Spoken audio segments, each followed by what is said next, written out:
فرش التراب يضمني.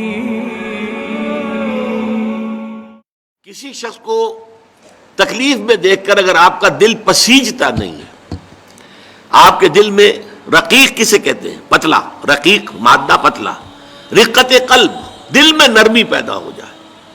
دل میں نرمی اگر پیدا نہیں ہوتی ہے تو پھر جان لیجئے، میں ایک بہت سخت بات کہنے لگا ہوں، ایک شخص عالم ہو سکتا ہے، مفتی ہو سکتا ہے، فقیہ ہو سکتا ہے، مفسر ہو سکتا ہے، محدث ہو سکتا ہے، عابد ہو سکتا ہے، زاہد ہو سکتا ہے، نیک نہیں ہو سکتا اگر انسانی ہمدردی کا مادہ اس کے دل میں نہیں ہے. بات سمجھ لیا آپ نے پوری؟ یہ ہے ترتیب کے اندر مضمر. نماز اور زکوٰۃ کا ذکر بعد میں، وَآتَ الْمَالَ عَلَىٰ حُبِّهِ ذَوِي الْقُرْبَىٰ وَالْيَتَامَىٰ وَالْمَسَاكِينَ وَابْنَ السَّبِيلِ وَالسَّائِلِينَ وَفِي الرِّقَابِ، یہ پہلے آ رہا ہے. اور آپ میں سے بہت سے حضرات کو یاد ہوگی چوتھے پارے کی پہلی آیت، جو اس معاملے میں یوں سمجھیے قول فیصل، لَن تَنَالُوا الْبِرَّ حَتَّىٰ تُنْفِقُوا مِمَّا تُحِبُّونَ. تم ہرگز نیکی کے مقام کو نہیں پہنچ سکتے جب تک خرچ نہ کرو اس میں سے جو تمہیں محبوب ہے. اگر آپ کا مال ایسا ہے جو دل سے اتر گیا ہے، کپڑے بوسیدہ ہو گئے ہیں دے دیے غریب کو، جوتے ٹوٹ گئے دے دیے کسی کو، یہ نہیں ہے، یہ نیکی نہیں ہے. نیکی کیا ہے؟ مما تحبون، جو تمہیں پسند ہو وہ مال. لن تنالوا البر، یہ نوٹ کر لیجیے جنہیں عربی سے کوئی تھوڑا سا بھی کوئی مس ہے، کہ لام اور نون کے ساتھ جو نفی آتی ہے فعل مضارع کے اندر، اس سے زیادہ تاکیدی نفی نہیں. لن تنالوا البر، ہرگز نہیں پہنچ سکتے نیکی کے مقام کو، حتی تنفقوا مما تحبون، جب تک کہ تم خرچ نہ کرو اس میں سے جو تمہیں پسند ہو. اپنے محبوب مال کو جب تک خرچ نہیں کرو گے اللہ کی رضا مندی کے لیے، اللہ کی رضا جوئی کے لیے، اس وقت تک نیکی کا مقام حاصل نہیں کر سکتے. حدیث میں نے آپ کو سنا دی، من یحرم الرفق، رفق کہتے ہیں دل کی نرمی، اسی سے لفظ رفیق بنا ہے. رفیق وہ ہیں جو آپس میں ہمدرد ہیں، غم گسار ہیں، ایک دوسرے کا درد بانٹنے والے ہیں، ایک دوسرے کے دکھ کو اپنے دل میں محسوس کرنے والے ہیں. میں نے ہمدردی کی وضاحت پچھلی نشست میں کی تھی. ہمدردی، ہم جماعت، ایک جماعت میں پڑھنے والے، ہم عصر، ایک زمانے کے لوگ. ہمدرد وہ جن کا درد جو ہے وہ کامن ہے، مشترک ہے، ایک کے درد کو دوسرا محسوس کر رہا ہے. خنجر چلے کسی پہ تڑپتے ہیں ہم امیر، سارے جہاں کا درد ہمارے جگر میں ہے. یہ ہے در حقیقت نیکی کی اصل روح. میں پھر دوہرا رہا ہوں، جس میں یہ نہیں ہے. جو بخیل ہے، جو کٹھور دل ہے، جو سخت دل ہے، وہ عابد ہو سکتا ہے، زاہد ہو سکتا ہے، مفسر ہو سکتا ہے، محدث ہو سکتا ہے، فقیہ ہو سکتا ہے، مفتی ہو سکتا ہے، لیکن نیک نہیں ہو سکتا. یہ قرآن کا فتویٰ ہے، لن تنالوا البر حتی تنفقوا مما تحبون. پھر اس میں ایک بات اور نوٹ کیجئے، اس میں ترتیب بھی لازمی ہے. سب سے پہلا حقدار جو ہے آپ کے نیک سلوک کا وہ آپ کے قرابت دار ہیں.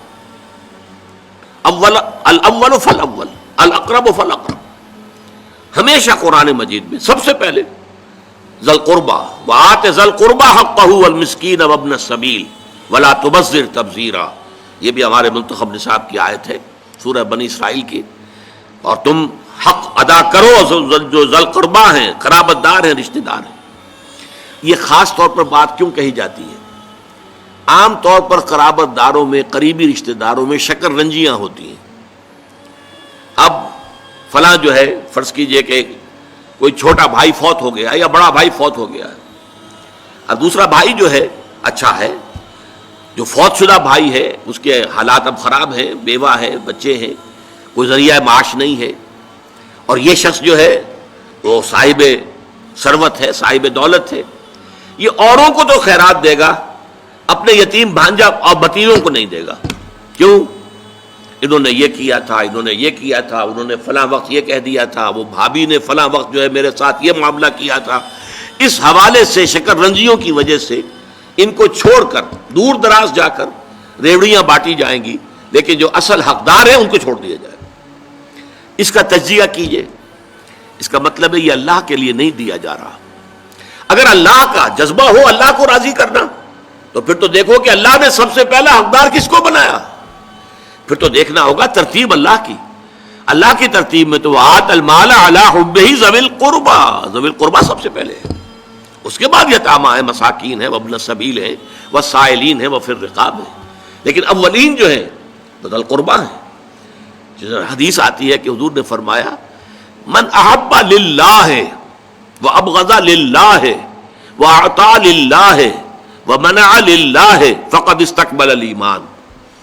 جس نے اگر کسی سے محبت کی تو اللہ کے لیے محبت کی، کہ اللہ کو پسند ہے کہ اس سے محبت کی جائے، اور کسی سے بغض اور عداوت رکھی تو وہ بھی اس لیے کہ اللہ کو پسند ہے کہ اس سے بغض رکھا جائے، اور اگر کسی کو کچھ دیا تو اس لیے کہ اللہ کو اس کا دینا پسند ہے، اور کسی سے کچھ روکا تو اس لیے روکا کہ اللہ کو اس کا روکنا پسند ہے. یعنی انسان کے تمام اعمال کا اصل موٹو جو ہے وہ ذات باری تعالی اور اس کے احکام اور اس کی پسند اس کی ناپسند بن جائے. اگر یہ ہو جائے من احب للہ ہے وابغض للہ ہے واعطى للہ ہے ومنع للہ ہے فقد استکمل الایمان، تو ایسے شخص نے تو اپنے ایمان کی تکمیل کر لی. یہ کمال ایمان کا مقام ہے. وتعلو همتي دوما وتسبق خطوتي الأزمان، فوقتي لا أضيعه بما يفضي إلى الخسران، وكفي لا يفارقها أداء البر والإحسان، ولا تدري شمالي عن يميني إنه